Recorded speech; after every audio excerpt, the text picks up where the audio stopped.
নমস্কার বন্ধুরা। আজকে যে ভিডিওটা দিতে যাচ্ছি এটা হচ্ছে অটোমোবাইল ইঞ্জিনিয়ারিং এর উপরে। অটোমোবাইল ইঞ্জিনিয়ারিং এ দেখবেন সাধারণত আমাদের এখন দু ধরনের গাড়ি বাজারে চলে, একটা হচ্ছে কমার্শিয়াল ভেহিকেল আর একটা হচ্ছে প্রাইভেট গাড়ি।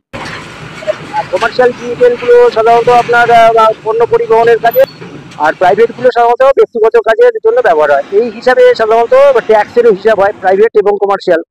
প্রাইভেট বিজনেসের ক্ষেত্রে সাধারণত, যে ক্ষেত্রে অল্প অল্প মানে কিছু ক্ষেত্রে হচ্ছে ধরুন ইলেকট্রিক্যাল, ইলেকট্রনিক্স, লাক্সারি আইটেম, হ্যাঁ, তারপরে আপনার প্যাকেজিং এর, যেখানে অল্প মাল নিজের গাড়িতে যদি মনেও করে যে আমি আমার নিজের গাড়িতেই নিয়ে চলে যাবো, সে সেটা নিয়ে যেতে পারে না, কেননা সেটা তার প্রাইভেট এসইউভি। এই এসইউভি এই ব্যাপারটা আর কমার্শিয়ালের ব্যাপারটা মাথায় রেখে যদি কোনো এসইউভি এরকম ভাবে তৈরি করে কোম্পানিগুলো, যে যে ক্ষেত্রে সাধারণত 1 টন বা 1.5 টনের মতন ওরকম আইটেমের কোনো জিনিস মানে এসইউভিতে বহন করা সম্ভব হয়, সেক্ষেত্রে পণ্য সেটা বিশেষ পারপাসে গাড়িটা ব্যবহার করছে, কিন্তু সে না কমার্শিয়াল ট্যাক্স দেবে। তাহলে এক্ষেত্রে অর্ধেক প্রাইভেট ট্যাক্স অর্ধেক কমার্শিয়াল ট্যাক্স, ট্যাক্সটা সেইভাবে ক্যালকুলেশন হলো। এবং ওনার নিজের প্রয়োজন মতন অল্প অল্প জিনিস থাকলে সে তখন আর গাড়ি ভাড়া করে পাঠাবে না, নিজের গাড়িতে করে নিয়ে গিয়ে পৌঁছে যাবে জায়গায়।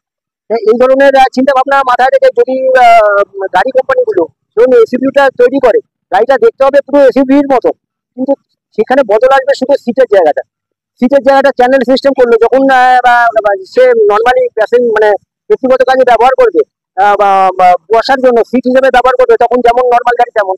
যদি মনে করে যে সে ড্রাইভার আর সে বসলো, আর কিছুটা তার জিনিসপত্র আছে, ব্যবসার জিনিসপত্র, সেগুলো সে গাড়ির পেছনে নিয়ে যাবে, তাহলে সেক্ষেত্রে সে সিটটাকে মানে ফোল্ডিং সিস্টেমের মতন করে বা চ্যানেল সিস্টেমে করে সরিয়ে দিয়ে জায়গা বড় করে নিয়ে সেখানে সে মাল নিজের মতন 1 টন 1.5 টন বা 600 কেজি 400 কেজি যেরকম মাল হোক, সে তার নিজের গাড়িতে করেই বহন করতে পারবে। কিন্তু এখন প্রাইভেট গাড়িতে সাধারণত তো মাল বহন করা যায় না, কারণ সেটা ব্যবসার উদ্দেশ্য হয়ে যাচ্ছে, সেটা আইন বিরুদ্ধ।